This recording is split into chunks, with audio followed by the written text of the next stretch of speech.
آج یوں ہی فارغ بیٹھا فیس بک سکرول کر رہا تھا کہ اچانک میسنجر پر ایک پیغام موصول ہوا۔ سر، میں نے آج اپنی گریجویشن نفسیات میں گولڈ میڈل کے ساتھ مکمل کر لی ہے، اور سب سے پہلے آپ کو بتا رہی ہوں۔ ایک لمحے کو میں رک گیا۔ کسی لڑکی کا آئی ڈی تھا۔ پروفائل تصویر میں چہرہ واضح نہ تھا، وہ بلوچی لباس میں ملبوس کسی پرانی سی عمارت کے سامنے کھڑی تھی۔ نہ وہ میری فرینڈ لسٹ میں تھی، نہ فالوورز میں۔ نام بھی اجنبی سا لگا۔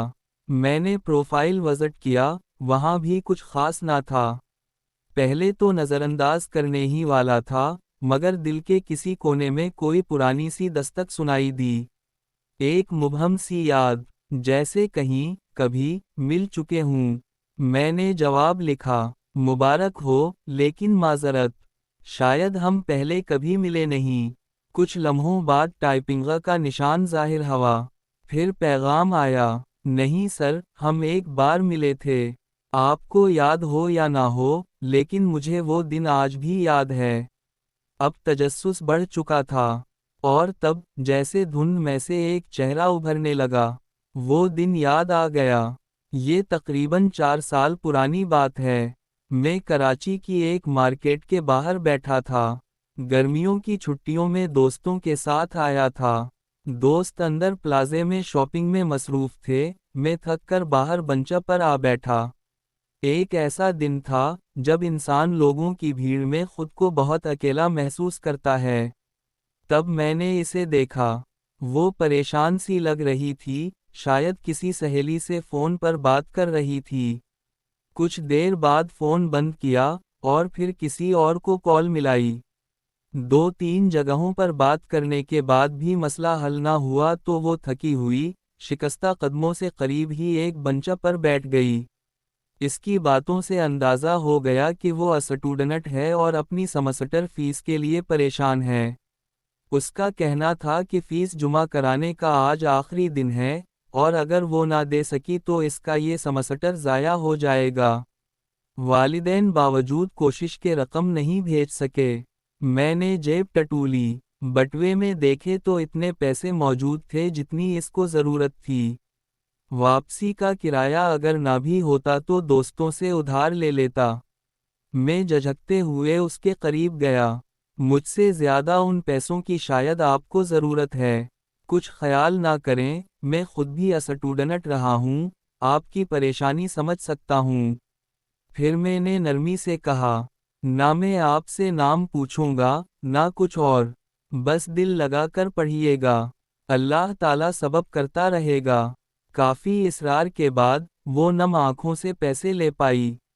اس کی آنکھوں میں شکر گزاری تھی، لیکن ساتھ ایک خاموش وقار بھی۔ میں جان بوجھ کر فوراً واپس پلٹنے لگا تاکہ وہ کسی شرمندگی کا شکار نہ ہو۔ پیچھے سے اس نے آواز دی، سر، میں آپ کا نام جان سکتی ہوں؟ میں نے مسکرا کر اپنا نام بتایا، اور شاپنگ پلازا کے اندر چلا گیا۔ یہ واقعہ میں نے کبھی کسی کو نہیں بتایا۔ یہ محض ایک دن تھا میری زندگی کا، لیکن شاید اس کے لیے فیصلہ کن لمحہ۔ اور آج، برسوں بعد، وہی لڑکی میرے میسنجر پر تھی۔ میں نے لکھا، کیا تم وہی ہو جو پلازا کے باہر ملی تھی، جسے فیس کے لیے مدد چاہیے تھی؟ اس کا جواب آیا، جی، وہی۔ میں نے وعدہ کیا تھا نا کہ آپ کو شرمندہ نہیں ہونے دوں گی۔ آج میرا گولڈ میڈل اسی وعدے کی تکمیل ہے۔ سب سے پہلے آپ کو اس لیے بتایا کیونکہ اگر اس دن آپ نہ ہوتے، تو شاید آج میں بھی نہ ہوتی۔ میری آنکھیں نم ہو گئیں۔ یہ ایک خاموش نیکی تھی، جو برسوں بعد مہک بن کر لوٹ آئی تھی۔